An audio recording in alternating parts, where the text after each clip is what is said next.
उसके नरम अंदाज पर मुलाजिमा खुशी से बोली और उसे कुछ भी कहने का मौका दिए बगैर बाहर चली गई। कुछ ही देर में ड्राइवर उसे ले जाने के लिए तैयार दरवाजे पर खड़ा था। अब उसके पास और कोई रास्ता नहीं था, इसलिए आकर गाड़ी में बैठी और उसे अपने मोहल्ले की तरफ जाने का कहा। और अब वो गाड़ी उसके मोहल्ले के रास्ते पर डाल चुका था। इतनी बड़ी गाड़ी में सफ़र करने का नमीश ने कभी सोचा भी नहीं था, लेकिन सोचा तो उसने कभी ये भी नहीं था कि उसकी शादी अशर जैसे अमीर तरीन आदमी से होगी। कितनी फिल्मी थी उसकी लाइफ, उसने सोचते हुए सर झुटका और नज़र चलती सड़क पर डाली जो उसके मोहल्ले की तरफ दौड़ रही थी। उसके जाते ही मुलाजमा ने अशर को फ़ोन करके बता दिया था कि वो अपने मोहल्ले की तरफ है। अशर ने कोई ख़ास रिएक्शन ना दिया तो मुलाजमा पर सुकून होकर अपना काम करने लगी। नौकरी? बेटा भला तुम्हें नौकरी की क्या ज़रूरत है?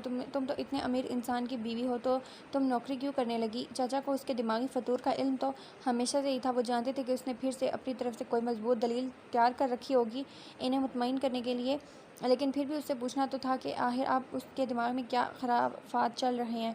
ये लड़की सीधी तरह से तो उनकी समझ में कभी आई ही नहीं थी। अब जब सब कुछ ठीक था, उसके पास एक मजबूत सहारा था, तो ये अपनी बेवकूफ़ियों से अपना घर बर्बाद करने पर तुली हुई थी। अशर साहब ने मुझसे कहा है कि अगर उनसे आज़ादी चाहती हूँ तो उन्हें वो पैसे वापस चाहिए जो मैंने उनसे लिए थे, मतलब निकाह की शर्त पूरी करने के लिए, क्योंकि निकाहनामे पर मेरे पास तलाक का कोई हक महफूज नहीं है।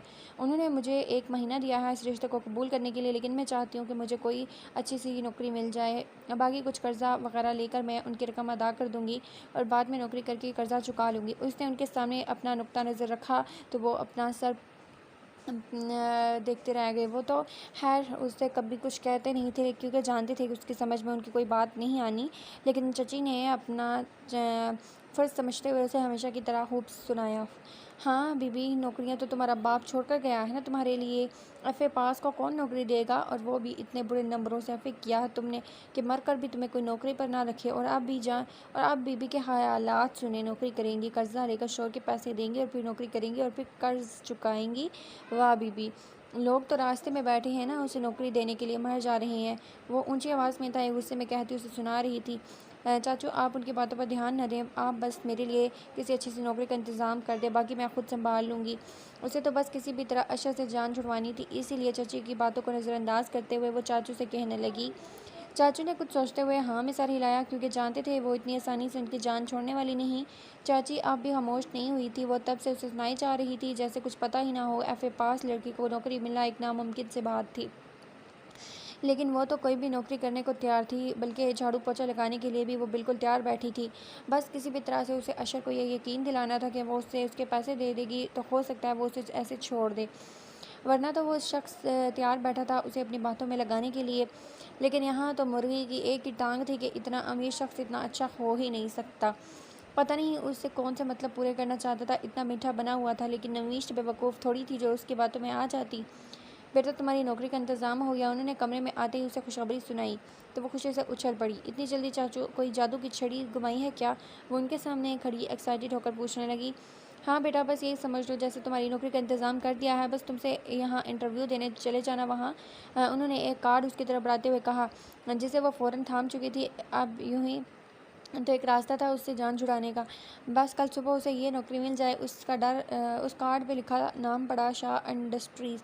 उसके दिमाग में एक नाम आया, लेकिन फिर अपना ख्याल जान कर खैली वापस जाने की तैयारी करने लगी, क्योंकि जो भी था अब उसका मजबूत सहारा तो अशर ही था, और अब उसका घर जहाँ उसने रहना था जब तक वो उससे जान नहीं छुड़ा लेती। वो सुबह सवेरे उठ चुकी थी। वो ऑफिस जाने की तैयारी कर रहा था, जबकि वो उसके बाद निकलने का इरादा रखती थी। अशर बहुत गौर से उसका एक एक मूवमेंट देख रहा था। आखिर वो क्या कर रही है? अशर ने बगौर उसका जायज़ा लिया। जो कभी दाएं तो कभी बाएं घूम रही थी, वो अंदाज़ा लगा सकता था वो इसके जाने का इंतज़ार कर रही है। देखो लड़की, आराम से बैठ कर नाश्ता करो। जब तक तुम मेरे सामने पेट भर कर नाश्ता नहीं करती, तब तक मैं यहाँ से नहीं टलने वाला। वो उसे देखते हुए बोला तो नफीश फ़ौरन ही समझ चुकी थी वो उसके लिए नाश्ता नहीं कर रहा, क्योंकि वो उससे नाश्ता कराए बगैर ऑफिस के लिए नहीं निकलता था। उसके इस तरह से केयर करने पर एक पल के लिए नमीश के दिल को कुछ हुआ था, लेकिन ज़्यादा देर उसने इस फीलिंग को खुद पर हावी नहीं होने दिया। वो फ़ौरन उसके सामने बैठकर नाश्ता करने लगी और वो उसे देखता रहा। कल तुम्हारा दिन कैसे गुजरा? मोहल्ले में गई थी, मैं वापस आया तो तुम सो रही थी, इसलिए तुम्हें जगाया नहीं। वो नाश्ता करते हुए उसे देख कर बोला।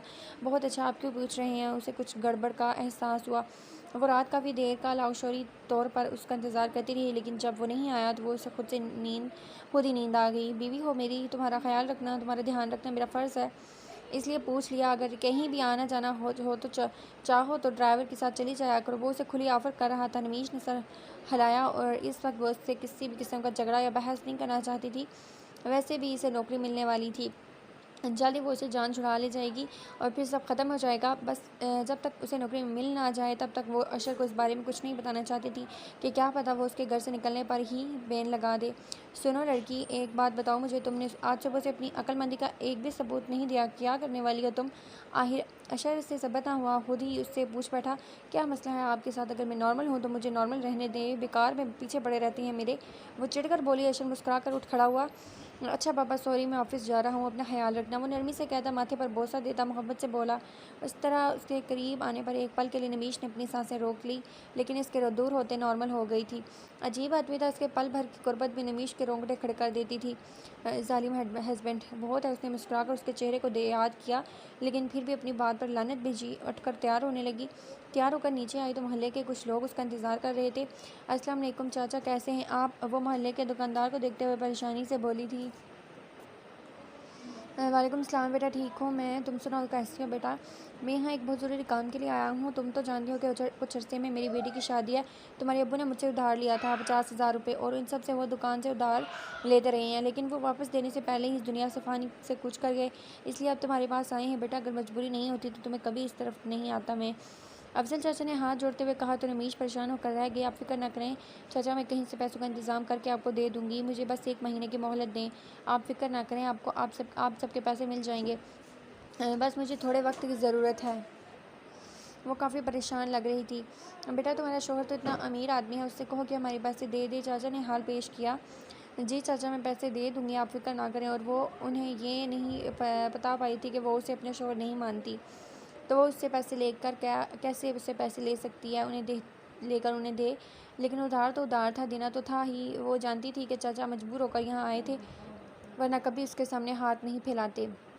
ये एक बहुत बड़ी कंपनी थी। पहले तो इस कदम रखते हुए उसे डर लग रहा था। उसे यहाँ झाड़ू पोछे के लिए बुलाया गया होगा, उसने सोचा, क्योंकि जदीद तरीन कंप्यूटर सिस्टम, आला तरीन इमारत और महंगे से महंगा फर्नीचर।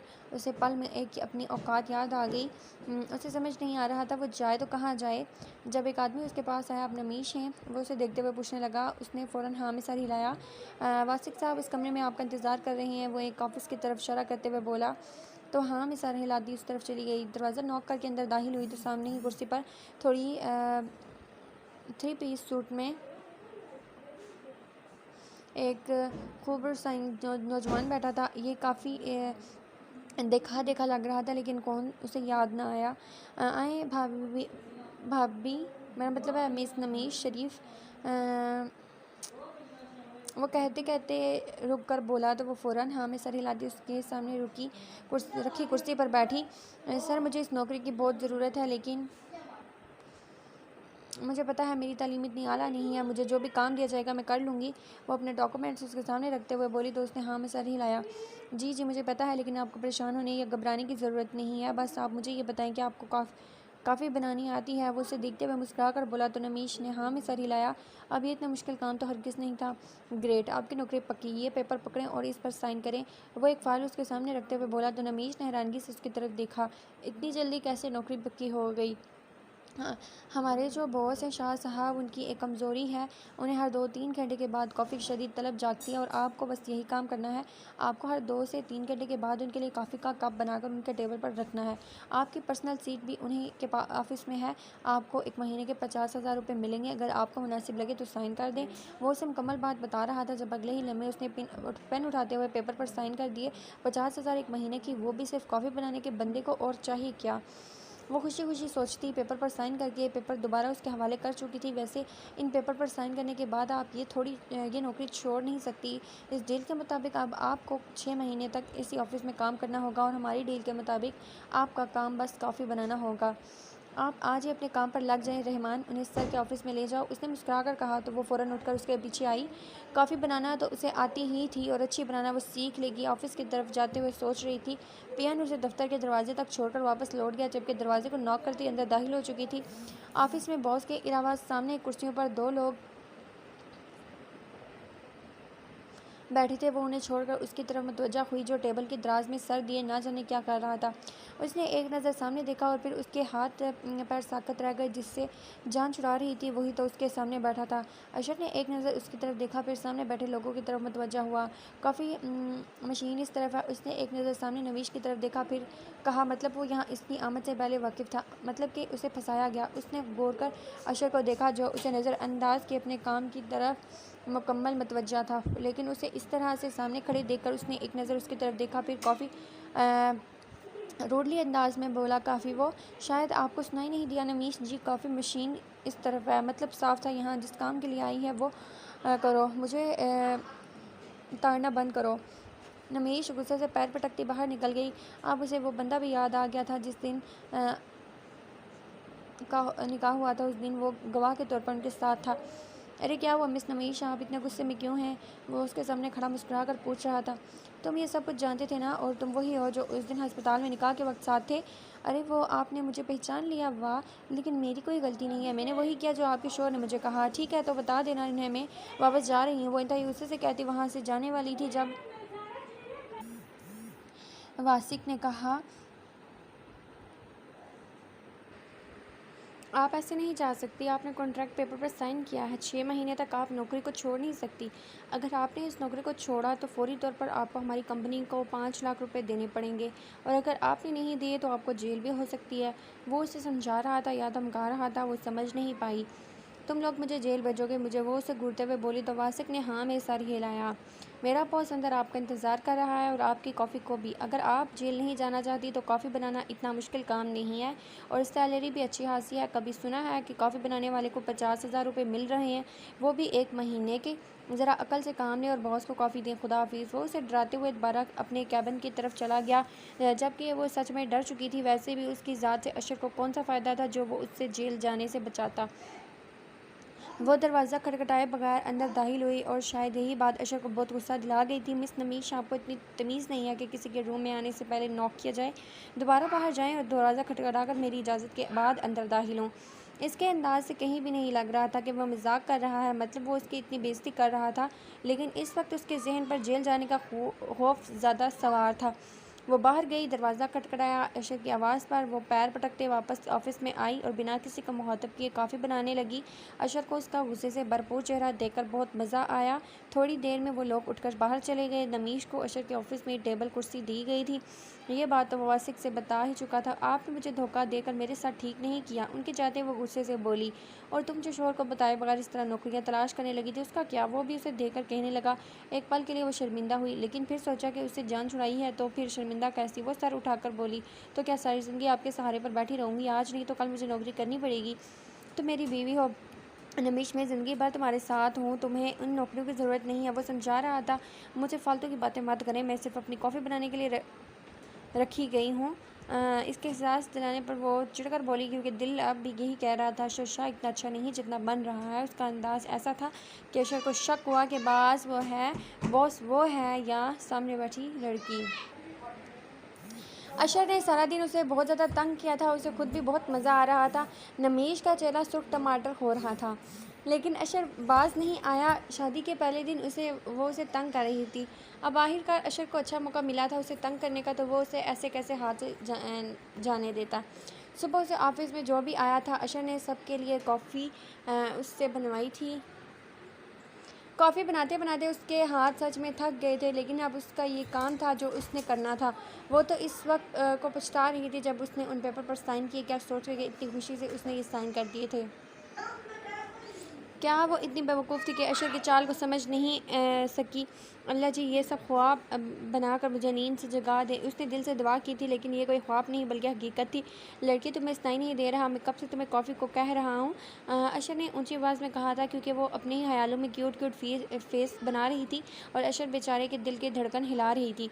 ये लड़की क्या होता है? मेरा नाम नमीश है। नमीश, वो बेहतर होगा कि आप मुझे मेरे नाम से पुकारें, वरना आपको आपके इस ऑफिस के साथ उठाकर बाहर फेंक दूंगी। वो इंतहाई गुस्से से क्या बोल रही थी ये तो वो खुद भी नहीं समझती थी। वो गुस्से से क्या कहती थी उसे खुद भी पता नहीं होता था। यार मुझे तो ठीक है, लेकिन मेरे ऑफिस को कैसे उठाकर बाहर फेंकोगी? वो सीरियस अंदाज में पूछने लगा, जबकि उसके हालत में उसे मज़ीद मज़ा आ रहा था। आप मेरे साथ फ़िज़ूल बातें ना करें।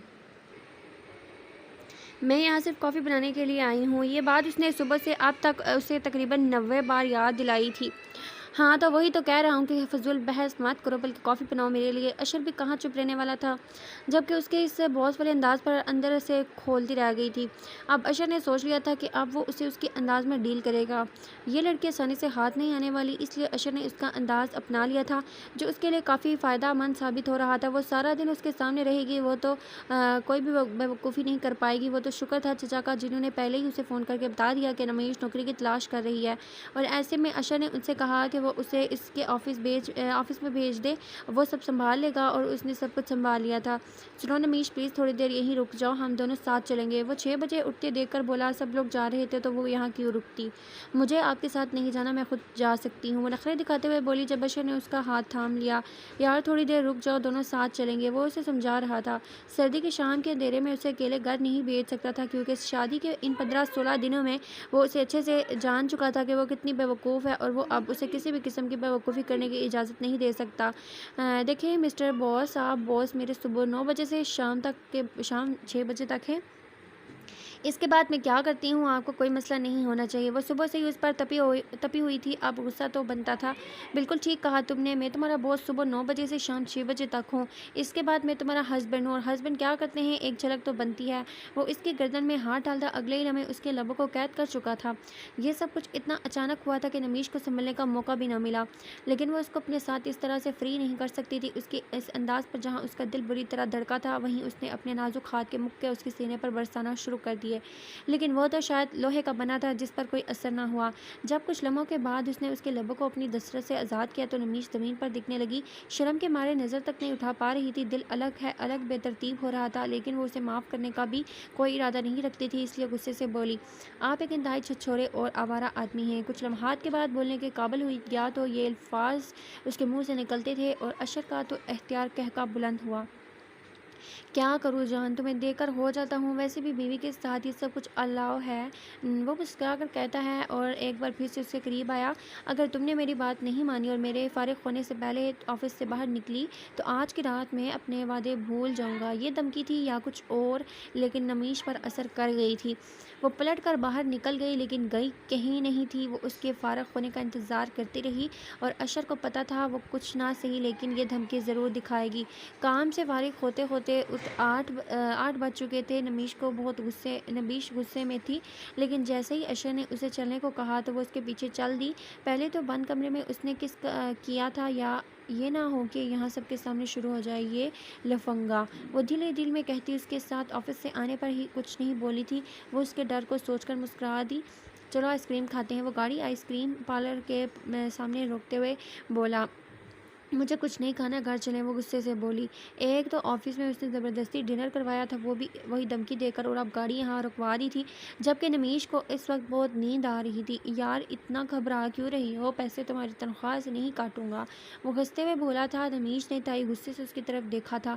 आप क्यों कर रहे हैं मेरे साथ ये सब कुछ? मैं कह चुकी हूँ ना, मैं ये ज़बरदस्ती का रिश्ता नहीं निभाना चाहती, मैं मजबूर हूँ। मिस्टर अशर, वो वक्त मेरे लिए मुश्किल था, लेकिन मुझे नहीं लगता था कि आप उस वक्त को लेकर मुझे यूँ ब्लैकमेल करेंगे। इस दुनिया में कम लड़कियां नहीं हैं जो आपके ऐश इशरत पर मरते हुए आपके पीछे पीछे आ जाएंगी, और ना ही इस दुनिया में खूबसूरती की कमी है। तो क्यों आप मेरे पीछे पड़ रहे हैं? क्यों आप मेरी मजबूरी का फ़ायदा उठा रहे हैं? क्या बिगाड़ा है मैंने आपका? ना चाहते हुए भी उसकी आंखों में नमी आ गई। वो पिछले 15-16 दिन से अशर को तंग कर रही थी, और बस एक दिन वो अशर को बर्दाश्त नहीं कर पाई। वो बेख्तियार मुस्कुरा दिया। मैं जानता हूँ हमेशा इस दुनिया में कम लड़कियाँ नहीं हैं जो मेरी दौलत के पीछे खींची मेरे पास चली आएंगी, और ना ही इस दुनिया में खूबसूरत लड़कियों की कमी है, लेकिन तुम्हें पता है तुम वो वाहिद लड़की हो जिसे देखते ही मुझे लगा कि दिल की दुनिया हिला दी तुमने। तुम्हें रोते देखकर मैंने फ़ैसला कर लिया था कि मैं तुम्हें अपनी ज़िंदगी में शामिल करूँगा। वो पहली नज़र का प्यार कहते हैं ना, वो हो गया था मुझे तुमसे। जानता हूँ तुम इन सब बातों पर यकीन नहीं करोगी, मुझे एक बुरा इंसान समझोगी। नमीश, मैं चाहता हूँ इस वक्त तुम्हारी मजबूरी का फ़ायदा किसी और अंदाज में भी उठा सकता था मैंने तुम्हें निकाह की ऑफ़र की जो तुम्हें ठीक लगी। तुमने निकाह के लिए हामी भर ली, लेकिन इस रिश्ते को कबूल नहीं कर पाई। ठीक है, मैं समझ सकता हूँ कि वह वक्त मुश्किल था। इस वक्त तुम कुछ भी सोचने समझने की कंडीशन में नहीं थी तुम उस वक्त, लेकिन अब तुम्हारी इन बेवकूफ़ियों का मैं क्या मतलब निकालूँ? क्या ख़राबी है मुझ में जो तुम इस रिश्ते को कबूल नहीं कर पा रही? मैं तुम्हें दुनिया की हर खुशी दे सकता हूँ नमीश, लेकिन तुम मुझे एक मौका नहीं दे सकती। तुम मेरी बीवी हो नमीश, मैं जब चाहूँ जो चाहूँ कर सकता हूँ, लेकिन इसके बावजूद भी मैं तुम्हें इस रिश्ते के लिए वक़्त दे रहा हूँ ताकि तुम सँभल जाओ, इस रिश्ते को समझ जाओ। लेकिन तुम अपनी बेवकूफ़ी और अपनी सोचों की वजह से ना तो इस रिश्ते को कबूल कर पा रही हो और ना ही मुझे समझने की कोशिश कर रही हो। मैं तुमसे मोहब्बत करता हूँ यार, इतनी सी बात क्यों नहीं समझ आ पा रही तुम? अब अशर को गुस्सा आने लगा था और वो उसके गुस्से से खौफज़दा हो गई थी। अब मैं इतनी खूबसूरत नहीं हूँ, वो नज़र झुकाकर मनमनाई थी। मुझे कोई खूबसूरत लड़की नहीं चाहिए नमीश, मुझे एक ऐसी लड़की चाहिए जो मुझसे प्यार करे। वो अब भी समझा रहा था। आपको कोई भी लड़की मिल जाएगी जो आपसे प्यार करती है। आप इतने दौलतमंद हैं, इतने अमीर हैं आप। वो फिर से बोली, ऐशो इशरत शोहरत दौलत से तो मुझे बहुत सारी लड़कियां मिल जाएंगी, लेकिन ऐसा दिल जो प्यार करे वो तुम्हारे अलावा और कहीं से नहीं मिलेगा। वो जैसे आज उससे किसी भी तरह अपनी बात समझाना चाहता था। मुझे कुछ समझ नहीं आ रहा, वो इतनी देर के बाद बोली। तो समझा तो रहा हूँ मेरी जान, समझने की कोशिश करोगी तो कुछ समझ आएगा ना। मैं जानता हूँ तुम मुझसे प्यार नहीं करती इसलिए ये सब कुछ कह रही हो, लेकिन तुम मुझे एक मौका तो दो। मैं तुमसे बस एक मौका मांगता हूँ, तुम्हें खुद मुझसे प्यार हो जाएगा। नमीश, तुम मुझसे प्यार मत करो, बस मेरे प्यार को समझो। मैं तुम्हारे साथ कोई ज़बरदस्ती नहीं करूँगा और ना ही तुम्हें फ़ोर्स करूँगा। मुझे थोड़ा वक्त दो, अगर मैं तुम्हारे दिल में जगह नहीं बना पाया तो वही होगा जो तुम चाहोगी।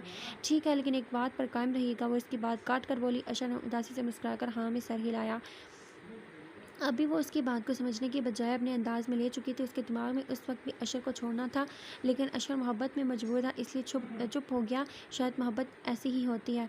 जिस दिन से अशर ने उसके सामने अपने जज्बात खोलकर इजहार किया था, उसने भी उससे तंग करना छोड़ दिया था। वो ऐसा कोई काम नहीं कर रही थी जिससे अशर को शक हो। वो अभी तक उसके मामले में अपने दिल को मुतमईन नहीं कर पाई थी। अशर ने उससे 1 महीने का वक्त मांगा था, जिसमें 1 हफ्ता गुजर चुका था। वो दोनों सुबह एक साथ ऑफिस जाते, शाम को इनके एक ही साथ वापसी होती। वो सारा दिन अशर के ऑफिस में रहती थी। उसका सारा दिन काफ़ी बोरिंग गुजरता, क्योंकि अशर ज़्यादातर अपनी मीटिंग में ही मसरूफ़ रहता। ऑफिस में उसका ज़्यादातर वक्त अकेले गुजरता था, क्योंकि अशर मीटिंग के सिलसिले में बाहर रहता। बाकी सब कुछ तो ठीक था, लेकिन उसे ऑफिस से मौजूद अशर की सेक्रेटरी सोम्या बिल्कुल पसंद नहीं थी। कहने को तो बहुत मॉडर्न, बोल्ड और स्टाइलिश लड़की थी, लेकिन उसने नोट किया था कि वो अशर के साथ कुछ ज़्यादा ही चिपकती है। हर वक्त उसके आगे पीछे घूमती रहती है, कभी एक काम तो कभी दूसरे काम के लिए ऑफिस में आती है। और सबसे बुरी बात जो उसे लगती है वो थी उसका बेतकल्फ़ी से अपने लिए कॉफ़ी बनाने का ऑर्डर देना।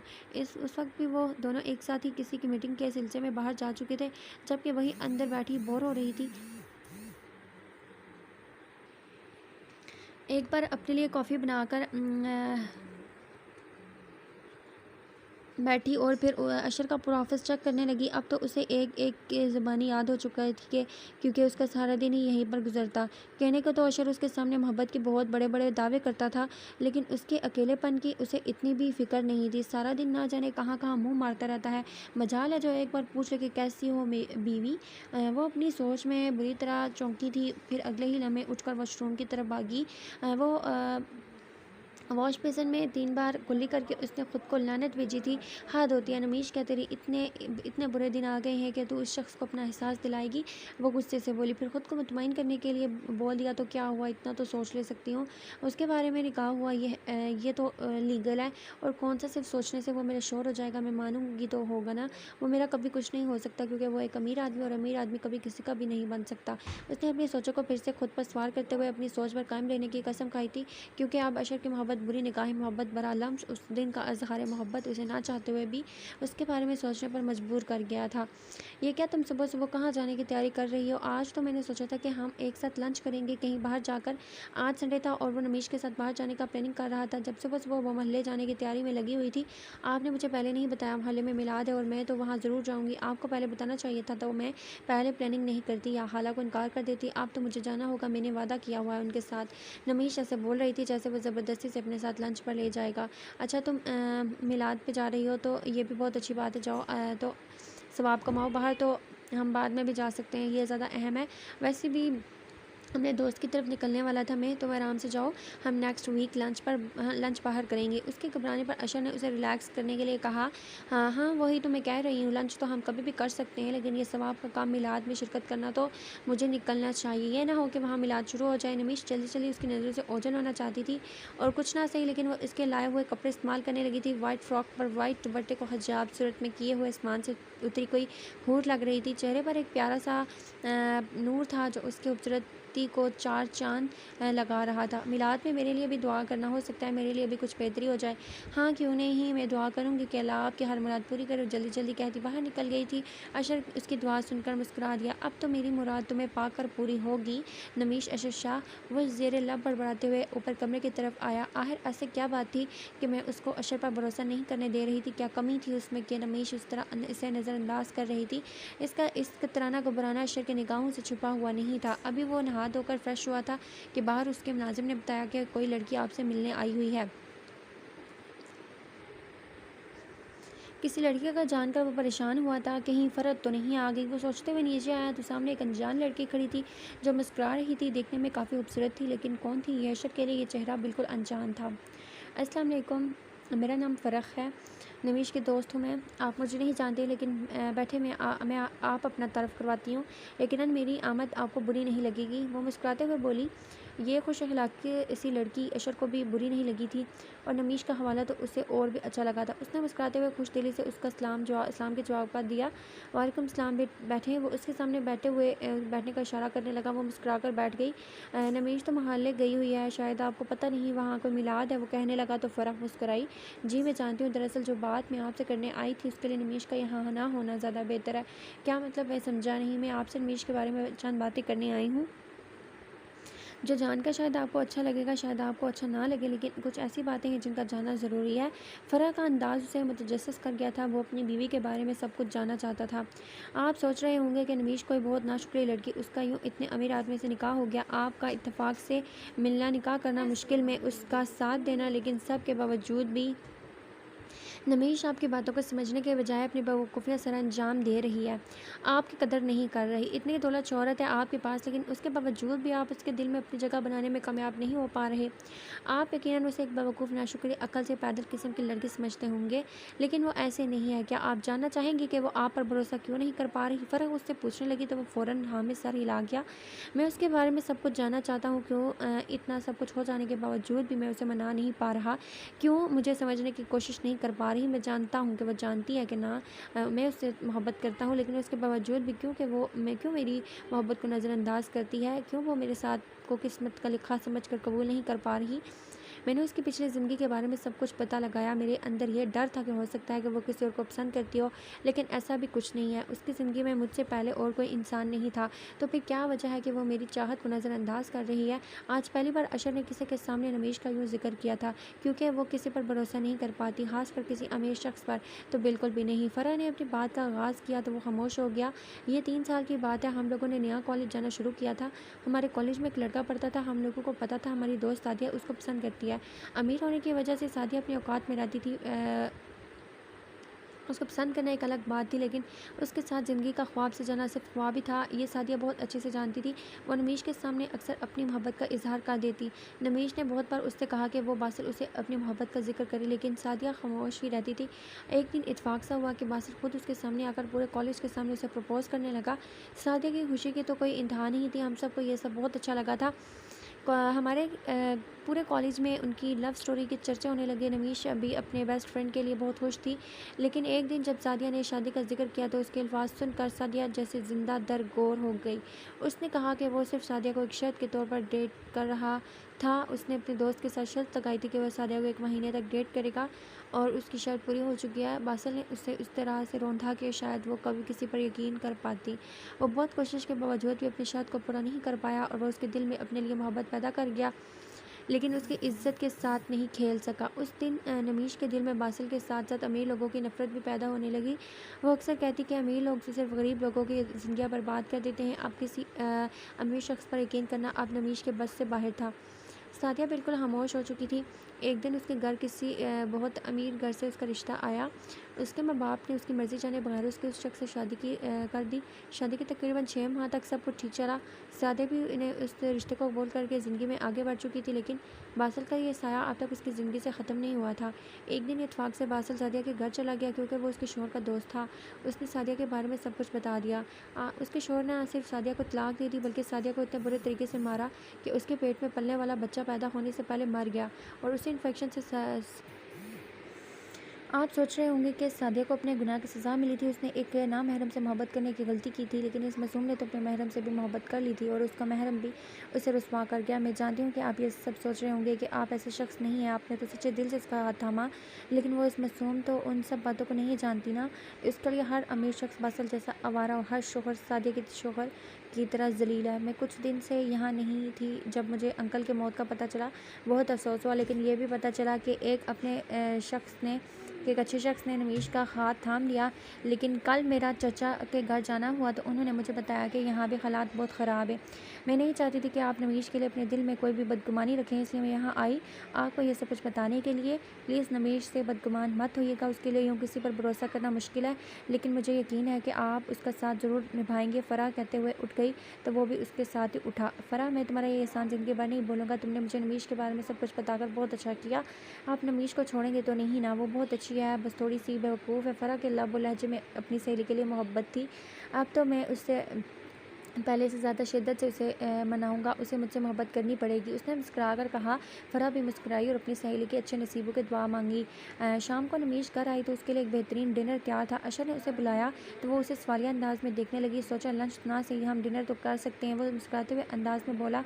नमीश मैं खामोशी से उठ कर बाहर आ गई। डर खुशगवार माहौल में हुआ। अशर उसे कल की मीटिंग के बारे में बताने लगा। मतलब क्या? कल आप उसे सुबह शुमाइला के साथ मीटिंग पर जाएंगे और मैं सारा दिन बोर रहूँगी? और चुड़ैल आपके साथ इतना ज़्यादा चिपकती क्यों है? ज़हर लगती है मुझे वो, ज़रूरत से ज़्यादा स्टाइलिश शुमाइला। उसका अंदाज़ ऐसा था कि अशर बेसख्ता मुस्कुरा दिया। अरे यार, वो मेरी सेक्रेटरी है, मेरे साथ काम करती है, तो उसे रहना तो मेरे साथ ही है ना, इसलिए उसका मेरे साथ जाना ज़रूरी है। लेकिन अगर तुम ज़्यादा बोर हो रही हो तो मेरे साथ तुम आ सकती हो। अशर ने ऑफ़र किया। हाँ, मैं आपके साथ चलूँगी, लेकिन ये मत सोचिएगा कि मैं उस माइला से जेलस हो रही हूँ। उससे जल्दी मेरी जूती भी उसकी ज़ुबान गलत जगह फिसली थी। अशर ने बेख्तियार उसे देखा और मुस्कुराता चला गया। मतलब बात जलसी तक आ पहुँची थी। अगला सफ़र भी अब मुश्किल नहीं था।